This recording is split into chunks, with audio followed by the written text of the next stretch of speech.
So this song is called Remind Me Tomorrow. This is about reminding yourself to do things.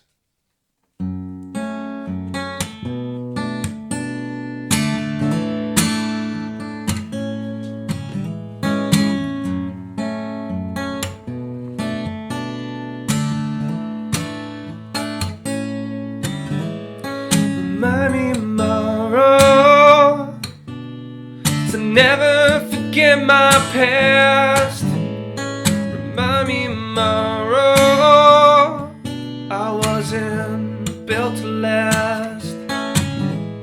Remind me tomorrow I'm gonna have a little faith. Remind me tomorrow to swim against the waves.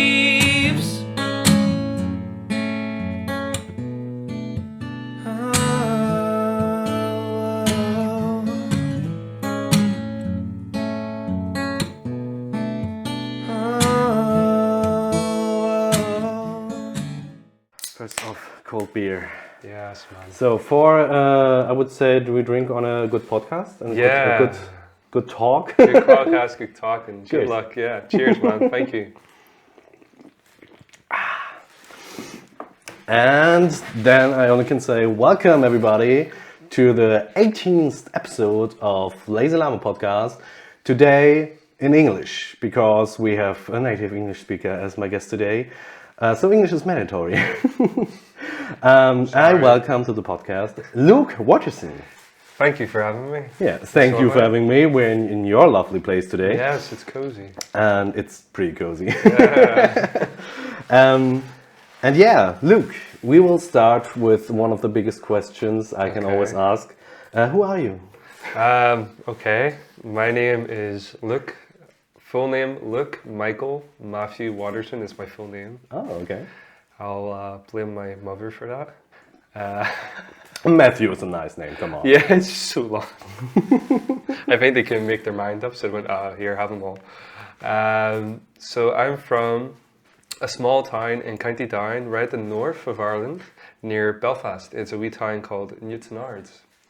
It's tiny, it's like this size. It's really small. And it's very working class city. It's very industry working class, you know. And I was brought up in a working class city, so that's my background. I became a singer-songwriter. I wanted to travel, so I decided to travel quite a bit. So I've been to countries like Scotland, England, Netherlands, Germany, Italy, and Greece.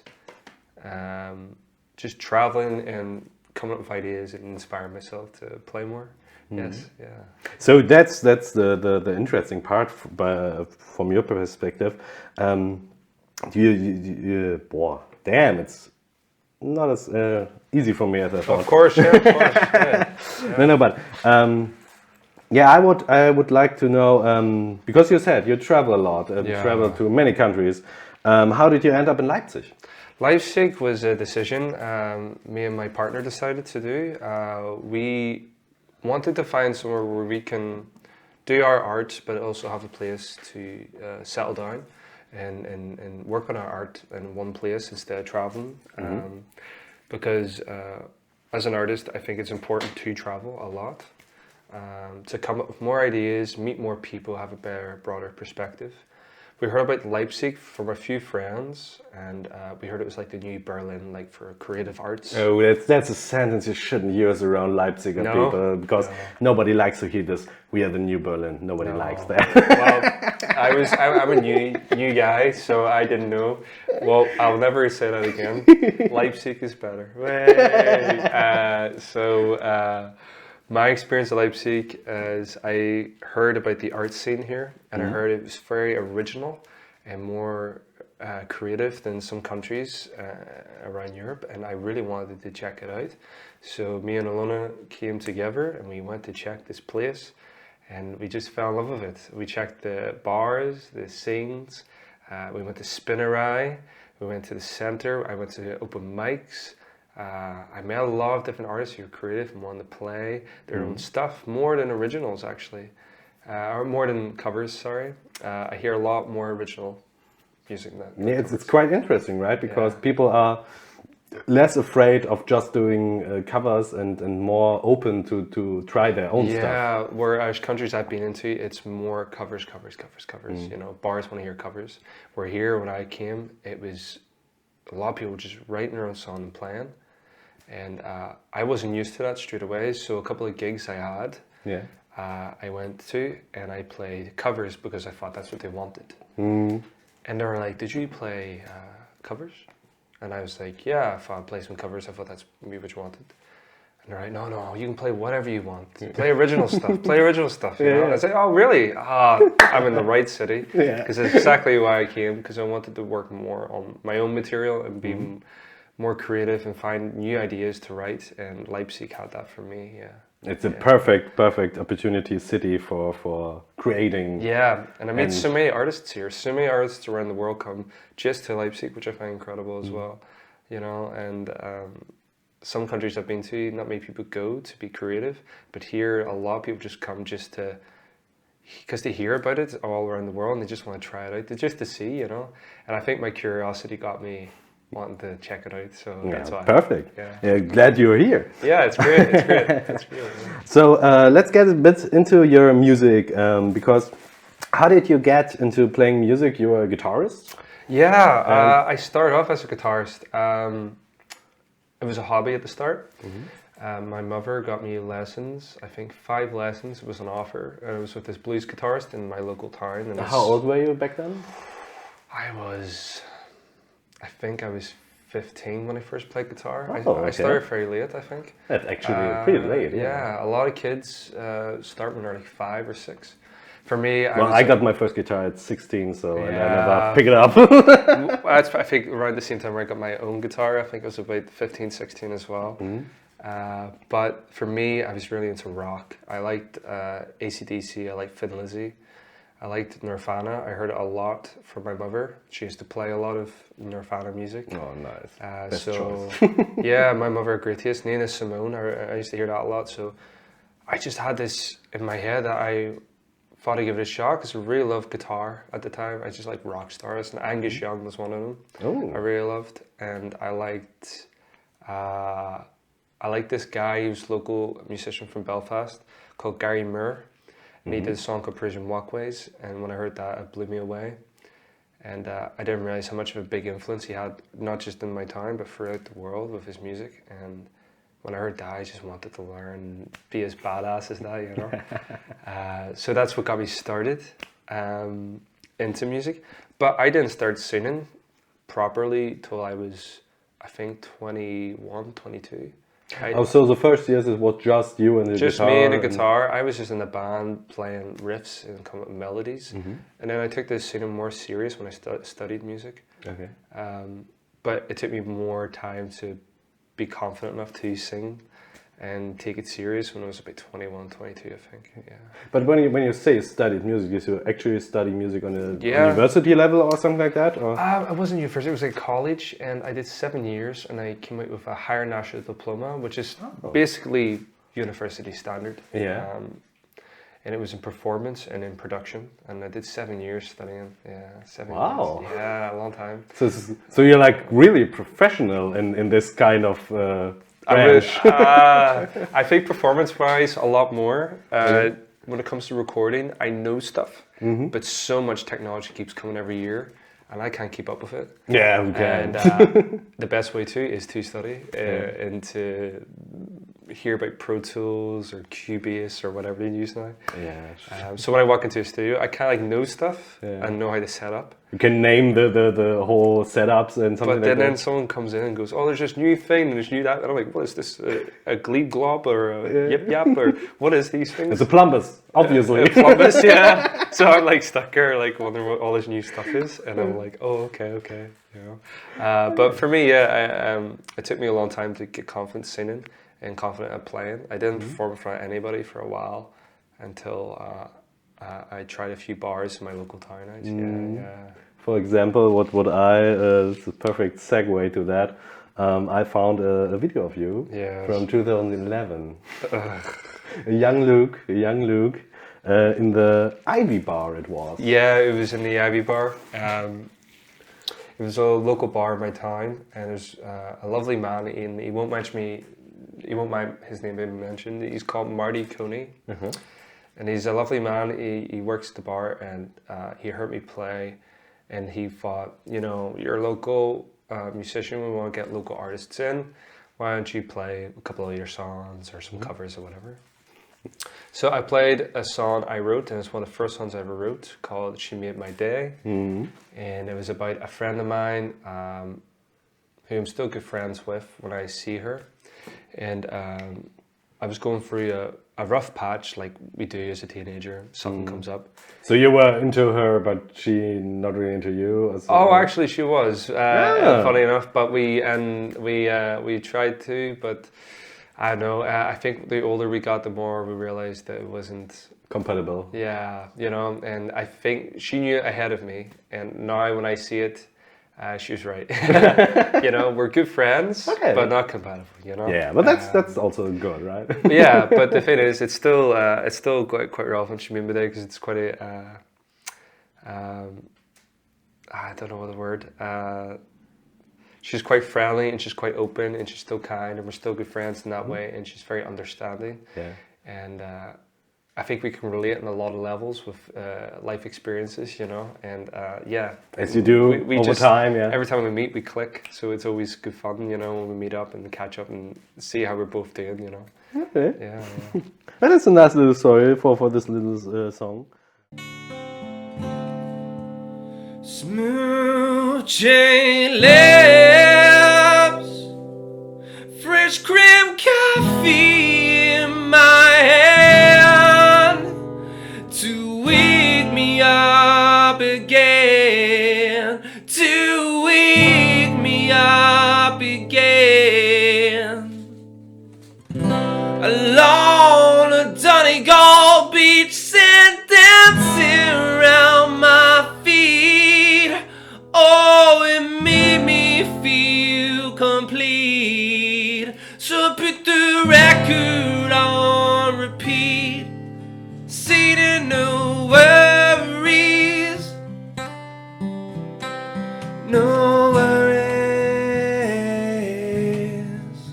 at all, at all. It made me happy to put a smile upon your face. I thank you for this gift. I thank you for your embrace. Well, I got another surprise. Please stop like fireflies. It was like I was floating in the air. It was like I was singing with the birds and the bees.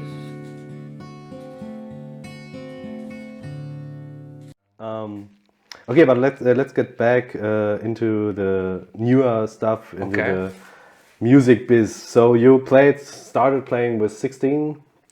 Or 15, yeah, 16? I think so. I started playing 16, and it was like stuff I liked. I like Armour, AC/DC, I like Linkin Park. I kind of like rock stuff. I was doing a lot of rock. Rock alternative. Very rock and metal and blues. I love blues, and I like jazz very much.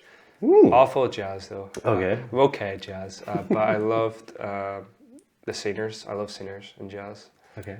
One of my favorite singers was Ray Charles. Ooh. And I really loved that man, the way he sang. And I watched the movie Ray. Yeah. And one Christmas, I think I was 16 or 17, my parents got me a piano, so I started learning a little bit on the piano, like hit the road jack and stuff.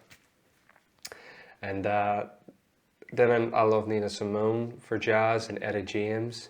So there's all these names coming in. I love their singing vocals and styles. But the guitar styles I never picked up enough of.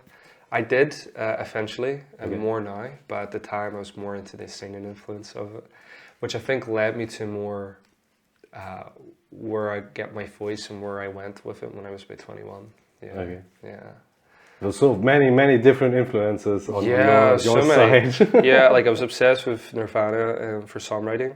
I thought Kurt Cobain was a great songwriter, and his stuff wasn't very difficult to learn when I first started. You know, like Teen Spirit or Come As You Are or All Apologies, great songs, and I liked his lyrics, and I liked the way he sang. He's very passionate, and he uses his emotions, and he really expresses what he means. When he sings it, you know he's feeling it. You know, it's there. It's definitely there. It's not fake. You know, it's really amazing to hear, and I just felt like I've got a lot to sing about as well. I feel, and a lot to show, and I want to give that to people. You know. I would say that, because when you're on stage, you're really passionate about your performance, and you really feel the emotions, I would say, when you play. So I think you got that pretty good. Yeah. That's good to know. It's good to know. Hey. It's my opinion, but I think most people feel that way when they see you play. Because I'm just thinking about the situations where we're in the inner city in Leipzig here, and there were like this group of musicians who came together to play because no bars had open and nothing was open to play on a stage, because everybody met in the park.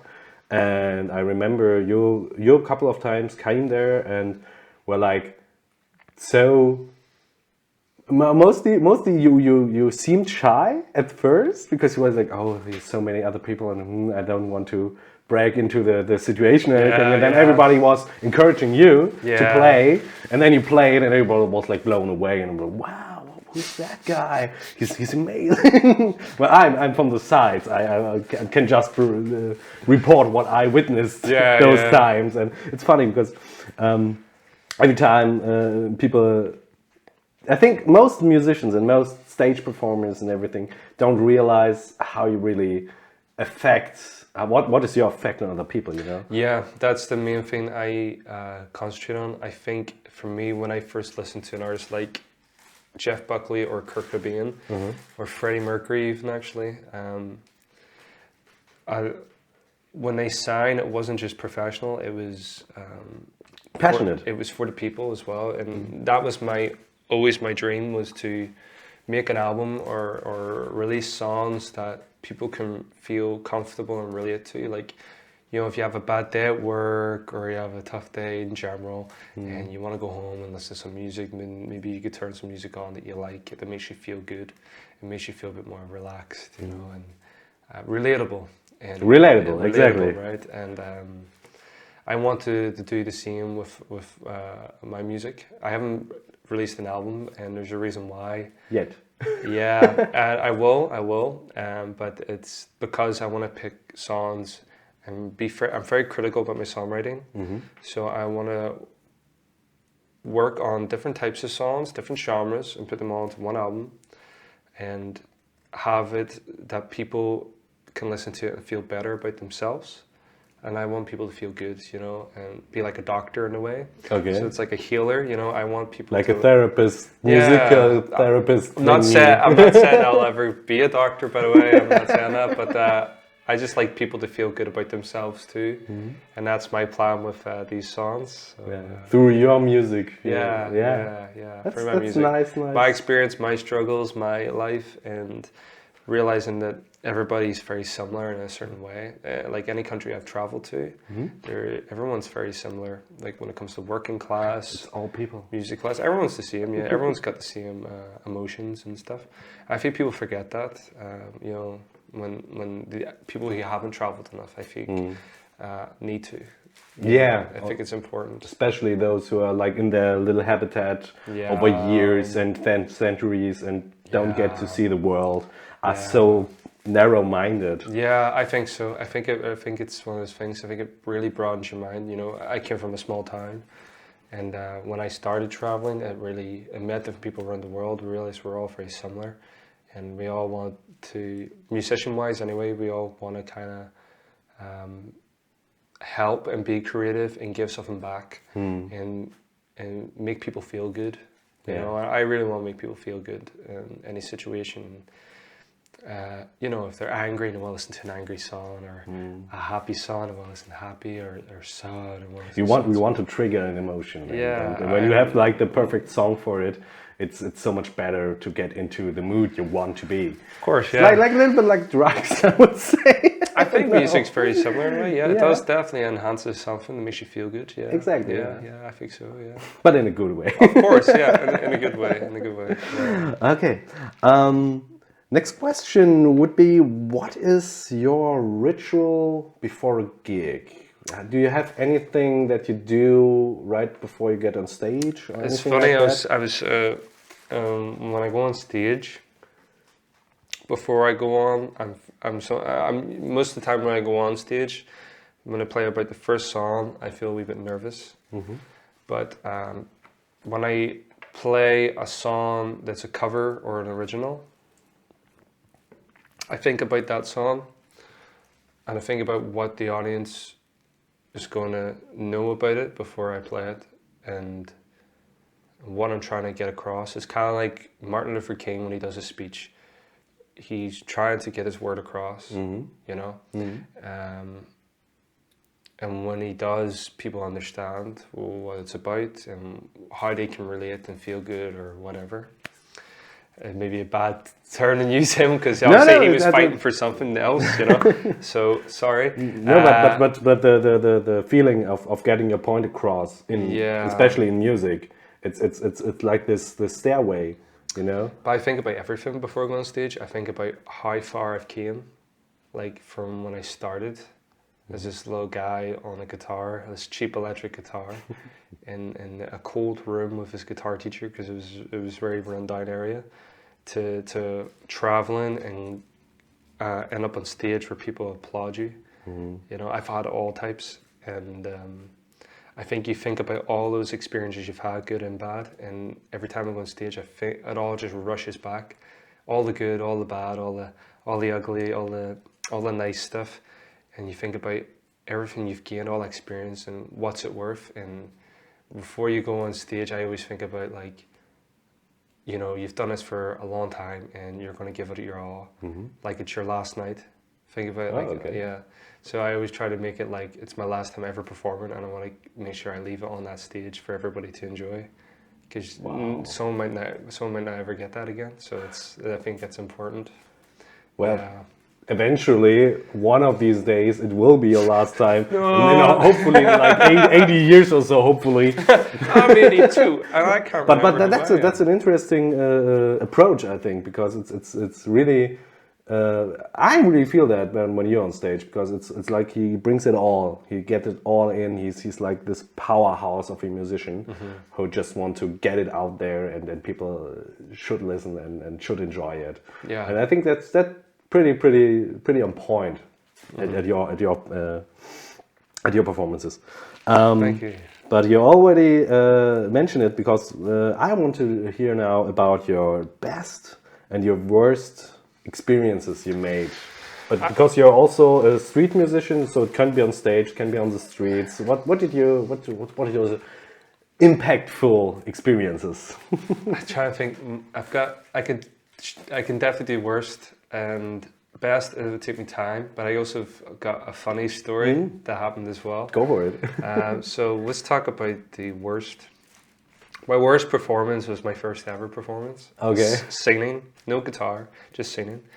And it was at my school, and the school was an integrated school, so we have a mix of people. But were you like in a band in this school, or? No, it was called Stars in Your Eyes, and it was where you went on and you dressed like up a talent show? Yeah. Oh, and yeah, it's so embarrassing. There's actually apparently material. I've never seen it. Oh, okay. But apparently there's material somewhere. But not on the internet. It's somebody get that. I want that. I think it was first time I ever sang. Okay. And I think actually this is where I began to realize that I wanted to pursue this, even though it was my worst performance. I was, I think, 15, and I dressed up as Freddie Mercury. Ooh. Okay. I had my hair straightened, and I had a drawn mustache because purity sucked. And So cliche, but so awesome. It's so awful. And I had a leather jacket, like the "Don't Stop Me Now" look, you know. And that's the song I covered. Don't Stop Me Now. Yeah. Well, I know the difficulty of that because I covered the song. Oh. So when it's like tonight I'm gonna have myself a good time. Whatever. Yeah. So I was like tonight. It was really awful. Myself. In front of my entire school. Oh damn. All the teachers, and I had to get on the bus at the end. It was awful. But I remember the curtains closing. There's people laughing, people cheering as well, but also people laughing a lot. The curtains closed, and I thought to myself, I can't get any worse than this. Yeah, you start at the bottom. So. Yeah, so that's basically the way I seen it. So it was the start of my career, and I was like, start from the bottom. Now I'm here, and nice. I think for me, it made me really reflect on how difficult it is to sing. It isn't easy. It's a hard game. I think you have to have the confidence. If confidence is one, I think knowing your range was the other, and I knew especially with voice. Yeah, right? Yeah, I knew all that when I went on. I realized I was out of breath. I didn't use my diaphragm. Yeah, but covering Freddie Mercury is fucking tough. Yeah. So props to you for being so young and trying it, man. Yeah, man, and. That was definitely my worst performance. Was the talent show in front of the school dressed as Freddie Mercury. I can picture it so well. It was so awful, man. Oh god. My best performance. That's a hard one. I've had some really good ones. Best performance.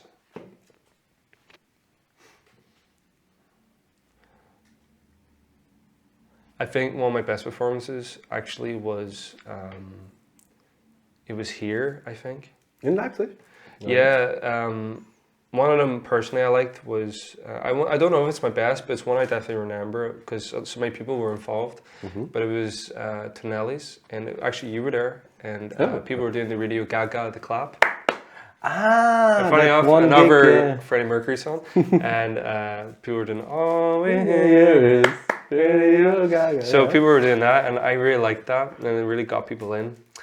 The other performance was when I was, and I think this is what made me become a songwriter. I was, I think, 17, and I played the Ivy Bar. Funny enough, I was writing more, and I was more confident. I was moving up. A little bit more experience and everything. I wrote this rock song that's very like Nirvana, Linkin Park. It was called Coma. Okay. It's terrible name.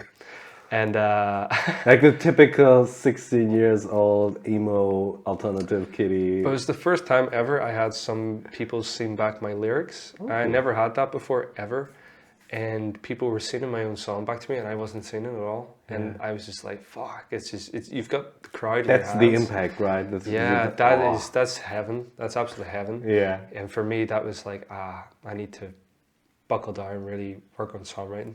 Because I think I've got something going here. You want this to be happening more often. I feel like this is catching. People are seeing, people are listening, people are enjoying. Yeah. People are having fun, and that's what it's all about, having fun, having exactly, a good time. yeah. And I'm glad I was able to do it that night, and I was thinking, yeah, that's perfect. Busking on the streets, I've got a funny story. So,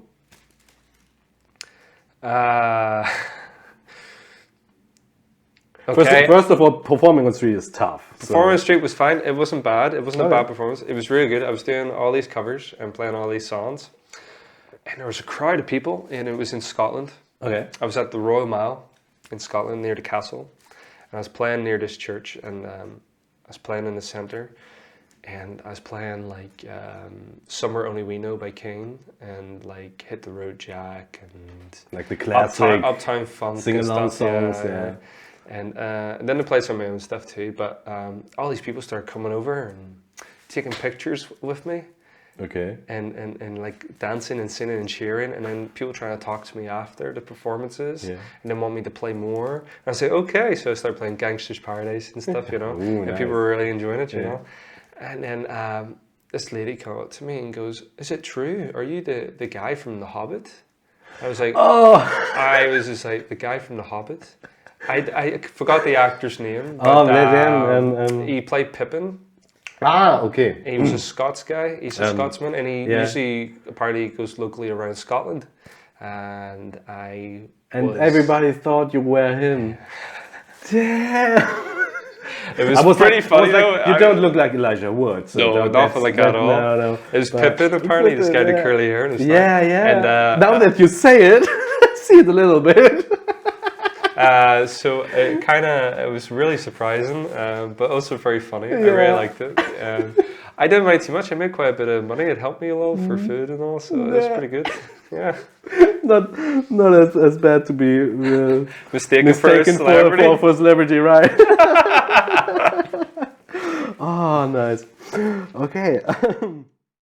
So this song I'm currently recording at the moment. It's been one that a lot of people have wanted me to record for a while, like a full band kind of sound, and it's a bit more alternative from some of the other stuff I write. It's called Tiny Little Ghost.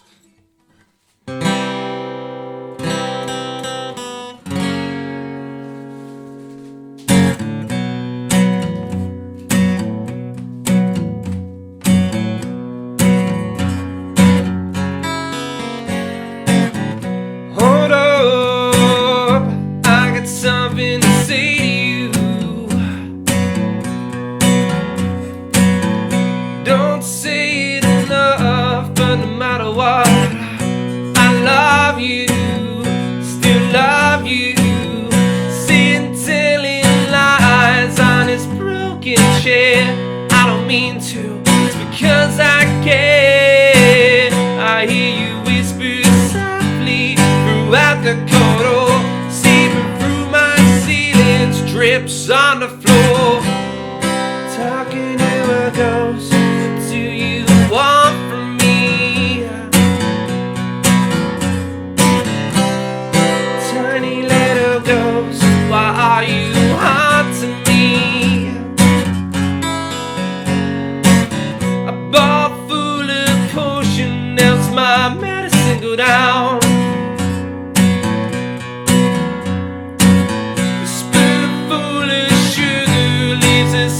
Taste in my mouth.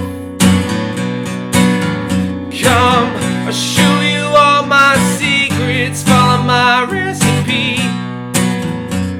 Oh, it's a treat. You give me thrills, you give me chills. Not even a question. I'm yours. Obsessive possession. Talking to a ghost. What do you want from me?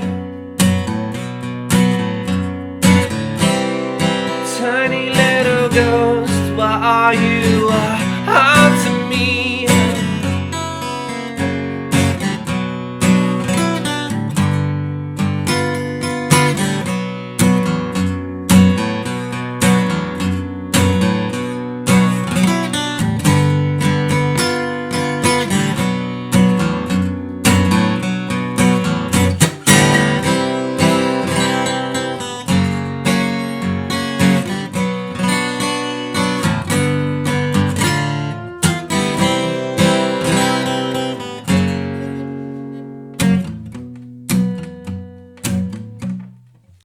Let's go on.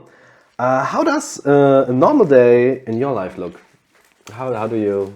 Recently, it's changed. Like, I think with the corona, it's a bit different. Mm-hmm. When I came here, I was more into the performance side, so I was trying to get to open mics, meet musicians, meet artists, get to know people, and see where I heard all these stories about how good Leipzig was for the creative arts, and I really wanted to look more into it. So I met a lot of musicians and artists. So that's the main thing I was doing, was going to a lot of open mics, writing songs every day, coming up with more ideas, collaborating with other artists, wanting to record, wanting to meet people like yourself. So that's what I was doing mainly when I started. I met a lot of DJs and stuff. But I know the start of the year was very difficult during the whole first lockdown. I think it was March, the first lockdown, right? I was in a job as a cook, and I got dismissed because they couldn't afford to keep everybody in the job. So at that time, I was busking on the streets, just trying to make money. I was really just concentrating on where the next payment was coming in. Yeah. And then I got a job eventually as a cook. And then I was doing the same, so I'm currently doing that right now. Especially during the second lockdown, just trying to keep the money flowing.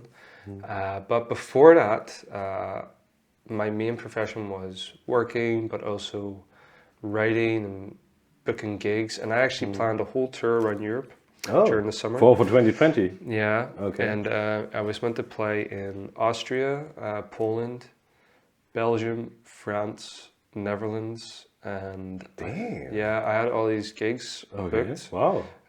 But they all got cancelled because the lockdown was everywhere. It was so bad. Sure. Like France got hit real bad, I think, if I remember, and they just said, "I'm sorry, man, I have to cancel." I understood, like it was totally fine. So I just kept myself busy, and I was writing more. So I just settled down, mainly I've been writing. That's what I've been doing. And you started something else. Recording. No. I found this on YouTube also, because in the beginning of the lockdown, it was right about that time. Yeah. You started your like a second channel, the simple Luke music teaching channel, especially.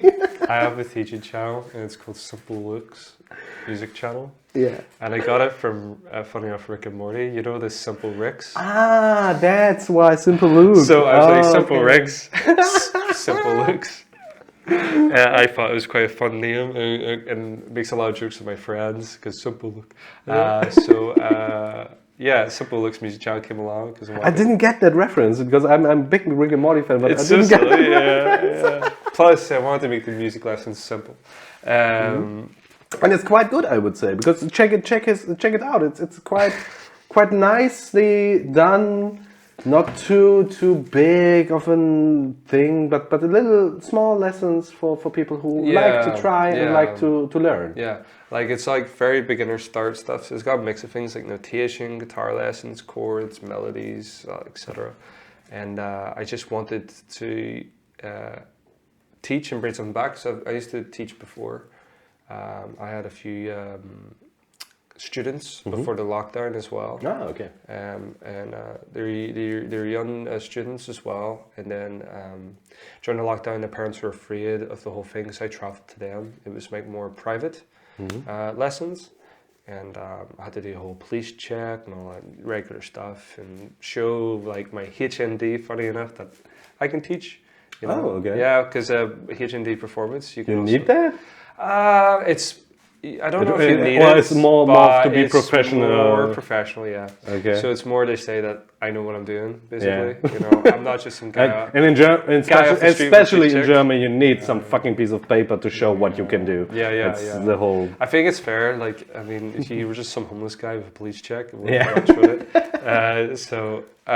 It was good. So I was teaching for a bit, and then the lockdown happened. I couldn't teach anymore. And I needed to find a way for some people to support me, to continue doing the teaching during the lockdown, and to keep myself going to teach. So people were donating money, whatever they wanted. It was on a site called Buy Me a Coffee. So they'll give me like €2-3 every time I put a lesson up online. And it helped for a while. It really was very useful. It's more than nothing. Yeah, definitely. And I was able to get more materials to try and fix up my lessons a lot more and stuff like that. Yeah. So you're planning to continue? I want to continue, but at the moment, because of my other job, it's been very hard to continue at it. Yeah, it takes a lot of time and preparation and everything. Like people think it's easy. So people think always, your YouTube thing, it's so easy. Just put on a camera or your cell phone and do it. No, it's a little bit more work than that. Yeah, it's very difficult. Okay. Okay, but especially around YouTube, not only that, but you have quite some videos on your own channel. Yeah. For example, you made your song Mood Swings. It's a pretty nice video up there. Yeah. And also the Coming After You, is it a cover or your own? It's my own as well. It's your own, yeah. To very, very good producer. Can you tell me anything the guy about that filmed it was a guy called Alex Perry, and he's actually he's not from Leipzig, but he lives here in Leipzig. He's actually from England, but he studied film in Amsterdam. And he was the same. I think he heard about Leipzig being such a creative city. Yeah. And he was just like, I have to get into that. I have to go. And I met him during the Leipzig English community. So when I first came here, I didn't know enough German.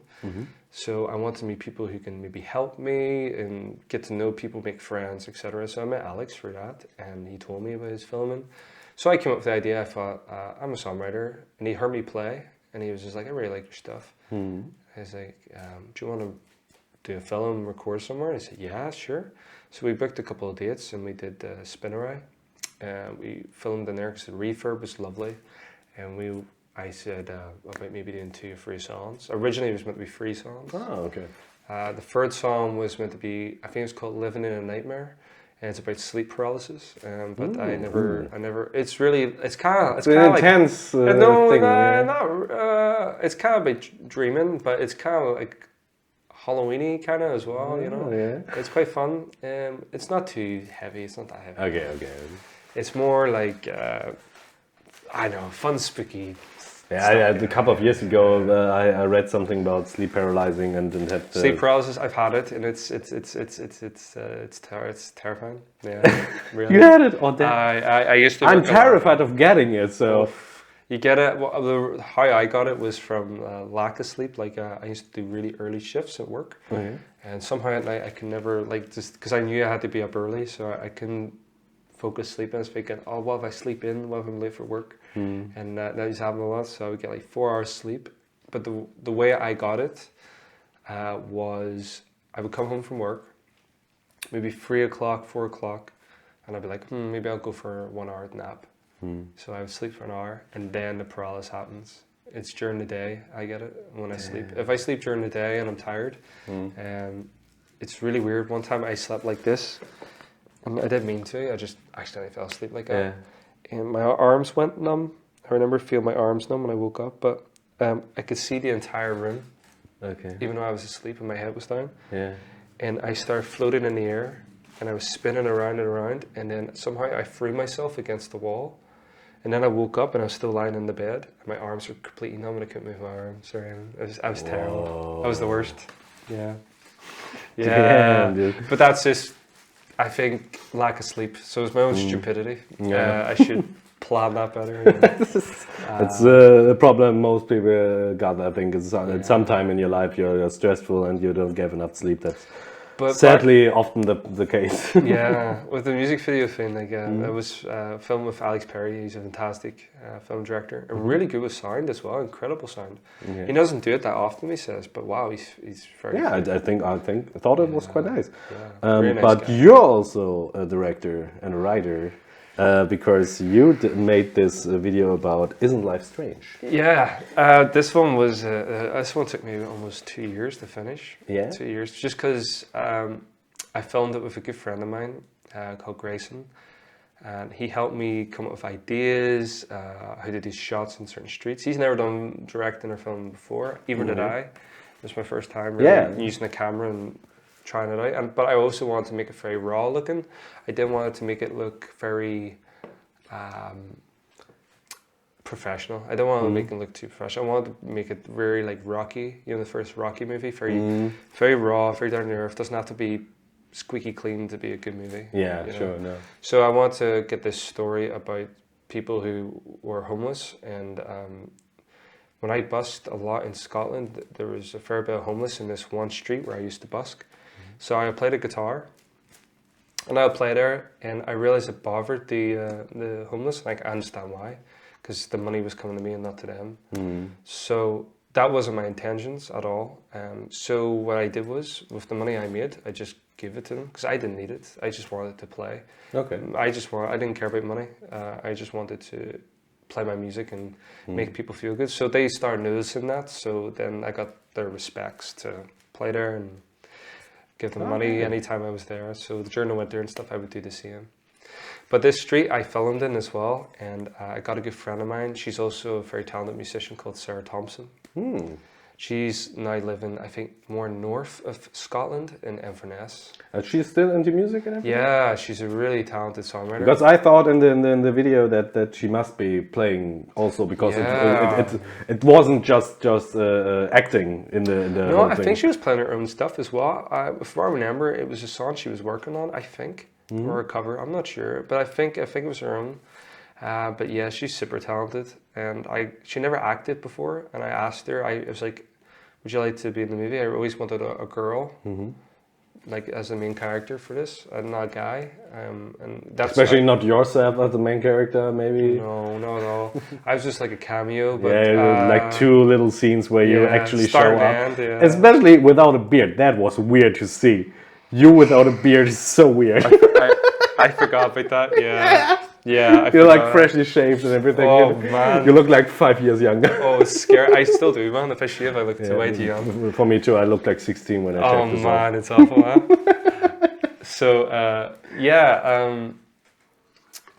the reason I picked the girl for the video was because I think that the moment I realized I wanted to make the film was when I was walking towards, I think, an open mic, and I seen this woman on the street, and she was literally starving, and she had a dog. The police give dogs to the homeless for company on the street. The police give dogs to the homeless? Okay. Yeah. But it's like trained dogs, you know, like the dogs that are looked after, not just random dogs from the shit. So sometimes, what I've been told anyway, I guess psychological support for animals. Yeah, for company, because they're usually alone. And this one was very frail and very skinny, and she was starving. She had some food, and I just felt like, fuck, like she needs a second chance. Like she looks like she really needs something. And it was coming to the cold time. So there was this company called Social Bite, and they're an amazing company that help a lot with the homeless. They actually built homes from the money they've made for the homeless. So people have their own houses and stuff that were homeless. And I thought, maybe I'll make a video and try and donate as much as I can. So I first made a charity for the homeless in Scotland, and then I did one back home as well, called Simon Community, and it's for in Ireland, mainly at the north near little towns like Belfast and Bangor and Newton, and it's for people who need it, you know. So I want to do something locally, but also something where I was playing in Scotland, because I lived there for a long time. So yeah, I came up with the idea. I filmed it. I edited it. I wrote the music. I directed it. Man, I did the whole thing. Exactly. It took me quite an accomplishment. The longest was editing. It took me a long time, almost 5 months editing. Okay. Yeah, because there's so much material we had. I still have so much. So much we never used. And that's always the case in productions like that. Yeah, right? You have like 50 hours of movie for an 8-minute movie in the end. I wanted it to make sense as well. So the story, it's basically just about a girl who wanted to buy a guitar even though she was homeless, to play music on the streets and maybe make money that way. And then someone notices her being talented and offers her a record deal, and that's where she goes from there. Like from the homeless girl to the scene where. But there's a twist. There's a twist in the story if you watch it. Yeah, just watch the video. I can recommend it. It's pretty good. Isn't Life Strange from directed and written by Luke Watterson. And it's for a good cause. That's what I that's the main thing. Mostly wanted to talk about it because I like that people who try to give something back to the community, you know, and you don't often get the chance. And I think this is a nice way to get awareness of homeless. I think you also said that it's like a sentence in the movie. I want to get awareness of the homeless. Raise awareness, raise awareness, exactly. Yeah. I think that is important. Yeah. Okay. Now I wanted to talk about that. That was an important point for me. I'm gonna play this next one in a different key because usually when I play this song, it's very loud, like it's very rock, it's very rah, you know, very full on, and it's all about traveling, and it's called Bohemian Life. So I'm gonna change it up a little and play it a bit lower than what I usually do. But I love the melody. It's got this kind of fun melody. I wrote it when I was in Bologna in Italy, and it was by accident. It was on a right-handed guitar as well, because I'm left-handed, so I just was mucking around this melody, and then I put the chords together and came up with it. And I was like, oh, that's nice. So it's called Bohemian Life.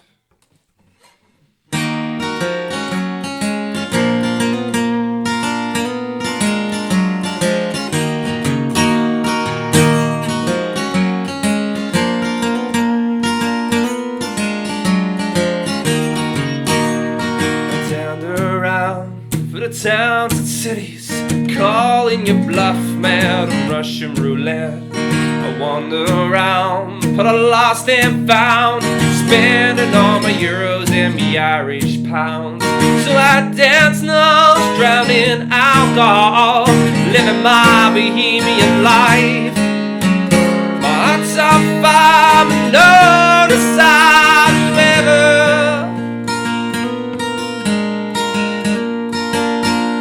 to ever settle down.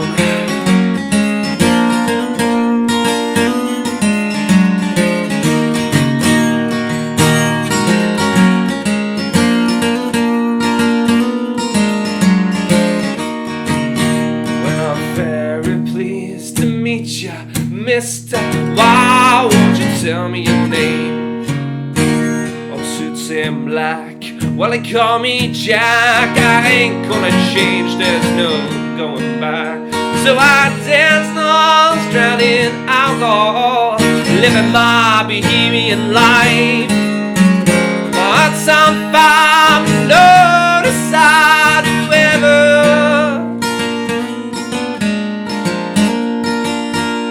to ever settle down.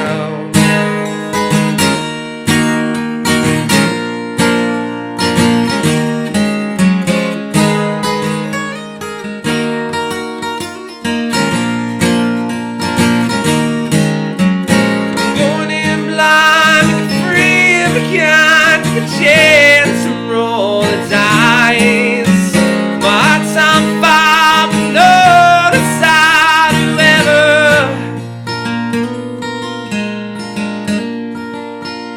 to ever settle down.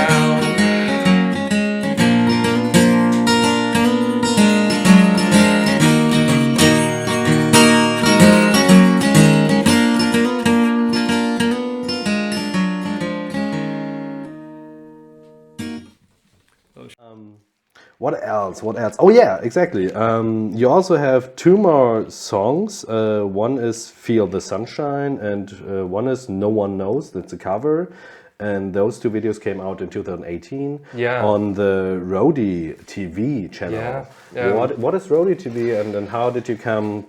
Roadie TV I came across by accident. It was on Facebook. There's a guy I met called, I think his name's Sean McQuaid is his name. He's the guy that owns Roadie TV, I think. He came over and he filmed me in Scotland at the time. He's from where I am as well. He's an Irishman too, and he came to, he traveled all the way to Amber. He took a flight just to record me and he flew back. Okay. But he's super talented. He has this professional camera and his mics, and he's been doing it for years. So he does a lot of local artists mainly. All types. You do English, Scottish, Irish, Welsh, all types. Guitarist, pianist, everything. And he's incredible. He heard my stuff and he was like, yeah, I'm interested. So the first song, Can You Feel Sunshine, is actually a song I wrote based where I'm from. And he really liked that song. I think he heard it and he was just like, yes, let's do that one. Let's do that one. And we did another one called Diluted Eyes. And it went down really well too, actually. Yeah. And he really liked that. And he's like, let's do that one. That's another good original. And he said, how about a cover? How about a cover? And I was just like, And I really like Queens of Stone Age, and a lot of people like my cover of No One Knows. When I used to do live gigs, I would play that. And I don't really hear many people play acoustic version of that song, Queens of Stone Age, because Queens of Stone Age is a tough thing to cover, I feel. So I thought, I'll pick a popular one that not many people cover it on an acoustic guitar. So I picked No One Knows, and he was like, yep, take. That was it, you know. But his company, I think he started off in, Oma. I think he's from, I'm not sure. And he just brought it to Belfast and he met a lot of people there and just went around, I think, everywhere in Ireland. And just try to get the community of musicians together and show off the local talents. Local acts, basically. And he's been doing it for years. He's an incredible director. And he makes you feel really comfortable in the surroundings. And he has great lights and sound and everything. He's incredible. Yeah. Really, really cool guy, Yeah, it looked good. So also something you can check out Roadie on TV. Roadie TV. Yeah. Then another thing where in the pre-talk you told me that because there's one video of Ragdoll from 2019 on the channel Line Check. Yes, Line Check. And it's sadly the only video on Line Check right now as we're recording this. So can you tell us the story why? Yeah, basically this guy, I found him by accident, funny enough too. And I heard he was trying to find local artists at the time, and it was in Scotland. And I said, yes, my name's Luke, I do these type of songs. And he heard my stuff, and he was just like, yeah, I like to record some of your stuff. So I went to his place, and he set up, and we recorded and did some videos. And he released Ragdoll, which was one of my own songs too. It's a bit more jazzy, a bit more based on what I've said about Etta James and Nina Simone. I wanted to make it a bit more smooth and fun. And yeah, he kept that, and there was actually, I think there was 2 more videos we did, but they never got released because I think something happened with his equipment. I think he told me that his computer crashed and he lost everything.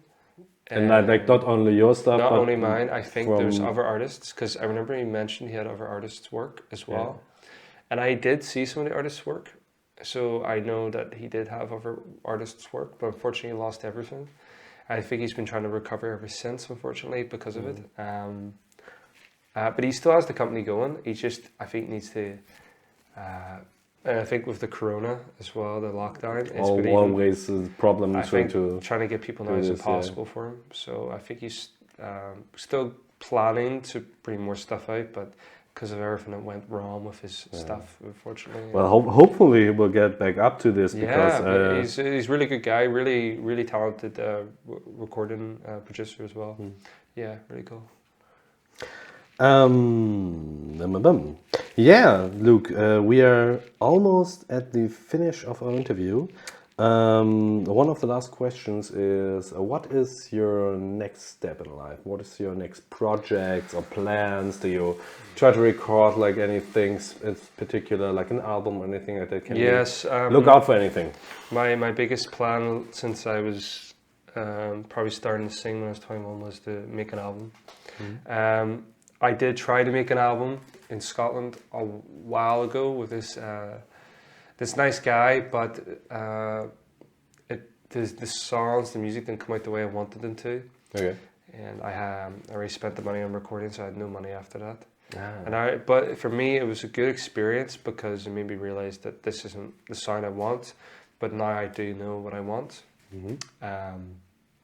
So my plan is to make an album that has a bit of folk, a bit of rock, a bit of rap, a bit of jazz, some funk, a bit of everything. Good mixture. Yeah, because when I released the first album, if people like the music, that's great, that's a bonus to me. But it's more myself, I want to be proud of what I release, and I think the songs that I've been writing for it a while. Because also you are not just one kind of musician, you are like all these kinds. I try to, it's a challenge. I like to challenge myself, and I had one of my good friends a couple of years ago I lived with, he really helped me pursue checking different genres and seeing where I can challenge myself in other places. Because when I met him, I was just doing blues and rock and not rap and all that stuff. And it sounds odd for me to do rap, but I really wanted to just expand, because you have to start somewhere, and I think it's a good way to make yourself not knowing what's going to happen next, and that's what I want. So the first a little bit of surprise moments, and so when the first album comes out, then it's got a bit of everything, and then if I release another album, people don't know what's going to be, and I want that feel, so I have more control to do whatever I want and be creative, and that's the plan. Sounds good. Sounds good. So I'm recording at the moment some demos and some projects with a company called Don't Ask Why. They're local from Leipzig. Don't Ask Why, the band also? Yeah, they're also the band. But because they were also guests in my podcast. Oh yeah? Yeah, they're recording. Felix and Jan. Yeah. Felix and Jan, yeah. Stimmt. They're also producing, right? Yeah. They're producing you. Yeah. Good choice. They're really good, man. They're really good. So I showed them some of my music, and they were looking at my list and went, this one. And I was like, perfect. That's the songs I would pick too. I love it. perfect example of how the musical community works around here, right? Because there are always somebody who can help you with stuff, and Don't Ask Why helps you with your recordings and your album. So good. It's so genius. I love it. I love it too. Man. They're really, really nice guys. I really like Jan, Felix, and Ruby. They're really helpful and understand where I'm coming from with my music too. Yeah, they're very down to earth, and so that's my plan, was to record this music, and then it's early works. I haven't got any ideas yet, but I plan to release another music video. But it could be a year or 2 years for all I know, because it's going to be hopefully animated. Oh, an animated video, yeah. I'm thinking either clay animation. Whoa, stop motion clay. Yeah, that'd be awesome. I know one guy, but I don't think I can mention his name yet. Okay. And there's this girl, actually local in Leipzig. I don't know if I can mention her name either, but she's fantastic at illustrating. Okay. And I've seen her works, and I really liked it. And it's for hopefully tiny logos. To be either animated clay or with illustration. Ooh. But it's very early days, but that's the plan too, yeah. Nice. Okay, so we can expect more. Hopefully. More, guys. Oh boy. More stuff. So yeah, that's the plan, yeah. Nice. Okay, Luke, so we're at the end of the interview, and as always, I give my guests the last word, or more or less the last word, but you can have now a moment to get to the audience and, I don't know, greet people, mention something, get your word out, whatever you like. The floor is yours. Okay, trying to think what I can give to people, but also to artists. So, my advice for anybody, or last word, would be that with the world we live in, we should always take chances on what we do. I feel, for me, if I didn't take the chances that I've done, I wouldn't have never met yourself, I wouldn't have done music, I would have never got this far. I'm probably still working in a job I don't like back at home. But I love my home. There's nothing wrong with home. I love my place where I'm from, but I wasn't happy doing what I was doing at the time, and I wanted to pursue music. So I think taking chances is important, and even if it doesn't work out, there's always something rewarding at the end of it, always. So that's my advice, is to take chances, don't be afraid, and have fun doing it. Enjoy yourselves. You only live once. That's it. Yeah. Couldn't have said it better. Yeah. So, thank you, Luke, for this interview. Thank you for a little bit of a peek into your life and your creative processes and everything like that. I only can say, enjoy the music, find Luke, see if you can see him on a stage, and watch his YouTube videos and his songs, listen to his songs, and enjoy the music. Yeah. It was fuck yeah. Okay. It was difficult for me to do the whole interview in English. You might say, but I enjoyed it nonetheless. You've done a great job, man. Yeah, really, thank you. Really. It was difficult, but I'm glad we did it, and I'm glad we finished it.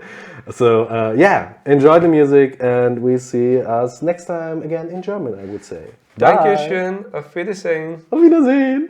I haven't given it a name yet, this song.